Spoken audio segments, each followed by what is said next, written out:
الحمدللہ وکفا وسلام علی عبادہ الذین اصطفیٰ اما بعد۔ میرے دوستو،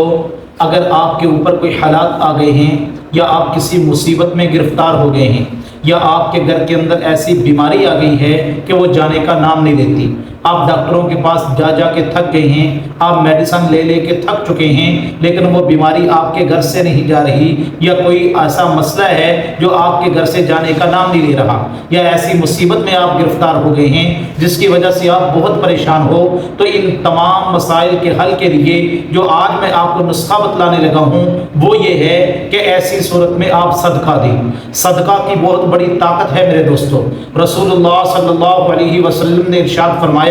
داؤ مرضاکم بالصدقہ، لوگو اپنی مریضوں کا دوائی دارو کرو صدقے کے ذریعے سے، یعنی وہ مرض جو میڈیسن سے نہ جا رہا ہو، جو دوائیوں سے نہ جا رہا ہو، آپ صدقہ ادا کریں، صدقے کی برکت سے اللہ پاک اس مرض کو ختم فرما دیں گے، وہ بیماری آپ کے گھر سے چلی جائے گی انشاءاللہ تعالی۔ حضور علیہ السلام نے یہ بھی ارشاد فرمایا کہ صدقہ جو ہے وہ اللہ کے غصے کو ٹھنڈا کر دیتا ہے۔ رسول اللہ صلی اللہ علیہ وسلم نے یہ بھی ارشاد فرمایا کہ صدقہ دینے سے اللہ انسان کی عمر کو زیادہ کر دیتے ہیں، عمر کو لمبا کرتا ہے صدقہ۔ اور میرے دوستو، حضور علیہ السلام نے یہ بھی ارشاد فرمایا کہ اپنے آپ کو جہنم کی آگ سے بچاؤ، چاہے کھجور کے ایک ٹکڑے سے ہی کیوں نہ ہو، یعنی کھجور کا ایک ٹکڑا بھی صدقہ کر دو، اس کی برکت سے اللہ پاک آپ کو جہنم کی آگ سے بچا لیں گے۔ حدیث مبارکہ کا مفہوم ہے، کتابوں میں ایک واقعہ لکھا ہے، ایک صحابی تھے، نبینا صحابی، ان کو آنکھوں سے نظر نہیں آتا تھا، جب ان کے دروازے پر کوئی مانگنے والا محتاج آتا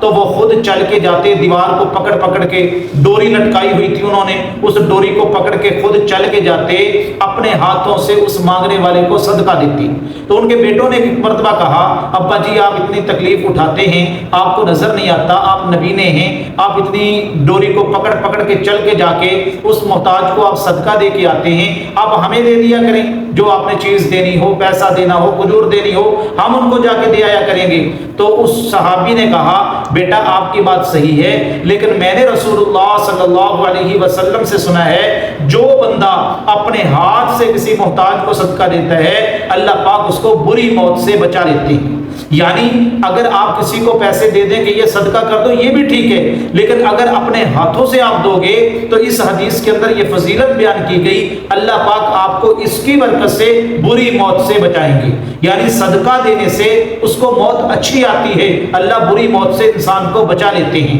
اس لیے میرے دوستو، جتنا ہو سکے آپ صدقہ دیا کریں، اور صدقہ دینے سے اللہ مصیبتیں ڈال دیتے ہیں۔ حضور نے فرمایا، الصدقہ ترد البلا، صدقہ جو ہے وہ مصیبتوں کو ٹال دیتا ہے۔ اللہ تبارک و تعالی ان باتوں پر ہمیں عمل کرنے کی توفیق عطا فرمائے۔